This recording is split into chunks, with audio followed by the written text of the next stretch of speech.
All right, let's talk about La Mancha. Now, I know what you're thinking, Don Quixote, windmills, that whole story, right?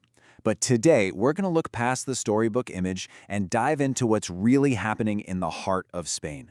Because this place, it's a giant in the wine world, and it's just starting to wake up.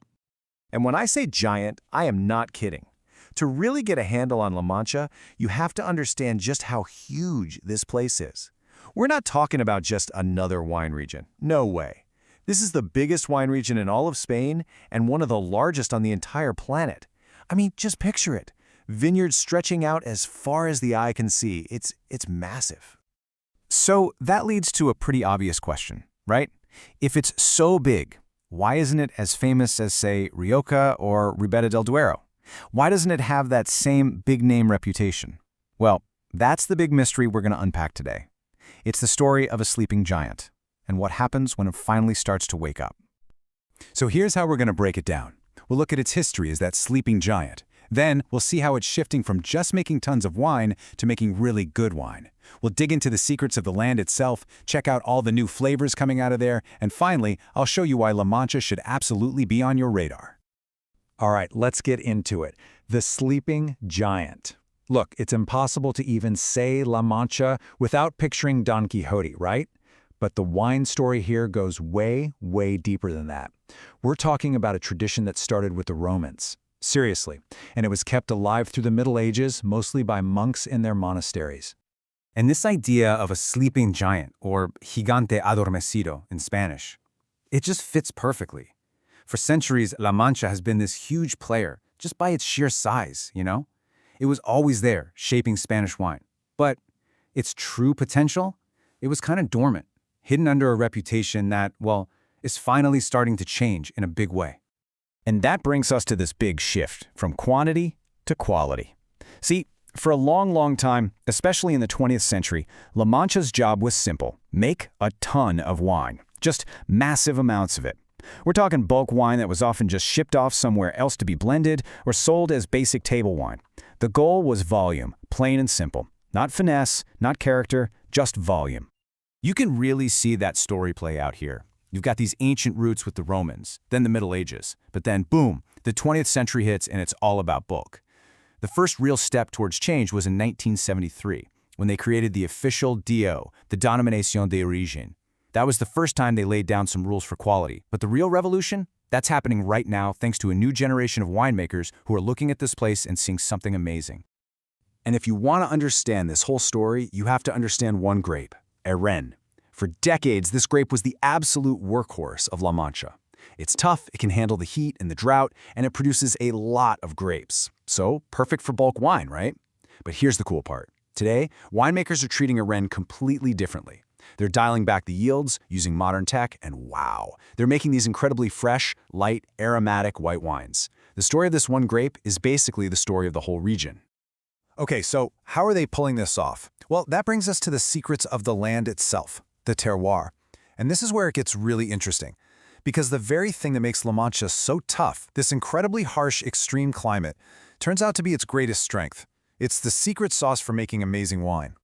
So let's tick the boxes here. You've got an extreme continental climate. That means crazy hot summers and cold winters. The vineyards are way up high at 600 to 750 meters. You get tons and tons of sunshine, but almost no rain.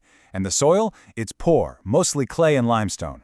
Put it all together, and what do you get? Vines that have to struggle, really fight to survive. And that struggle concentrates all the flavor into the grapes. But here, this is the magic trick.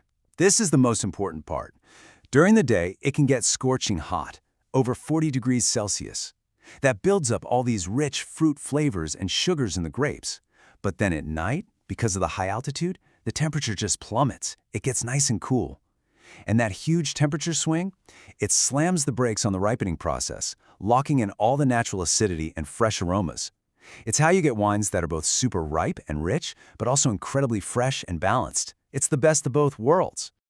So with this amazing natural toolkit, what are they making? Well, that leads us to a whole new world of flavors. The new winemakers aren't just sticking to the old script. They're experimenting, planting different grapes, and creating this incredible variety of tastes.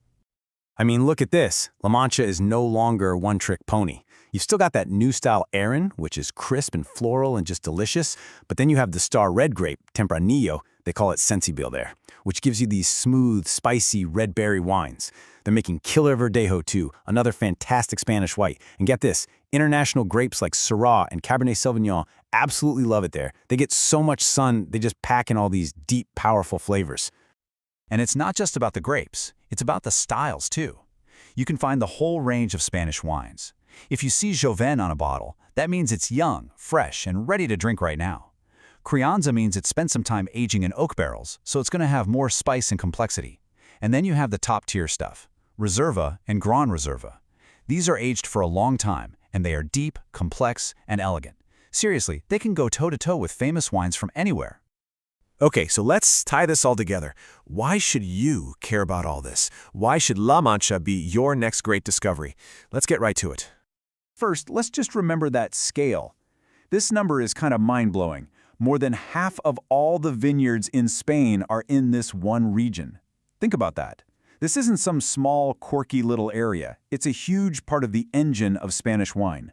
So what happens here? It matters. A lot. So what's the bottom line for you when you're looking for a bottle of wine? It really boils down to this. First, incredible value. You're getting amazing quality for a price that hasn't caught up with its reputation yet. Second, the sheer variety is just awesome. Crisp whites, bold reds, you name it. Third, you're getting this perfect mix of ancient history and super modern winemaking in one bottle. And maybe the best part? The story. You're literally tasting the awakening of a wine giant. Which leaves us with the big question. Is the giant finally awake? Everything we've seen points to a big yes. But what's so cool is that this is really just the beginning of the story. So I guess the only way to really know for sure is to go out, grab a bottle, and discover the answer for yourself.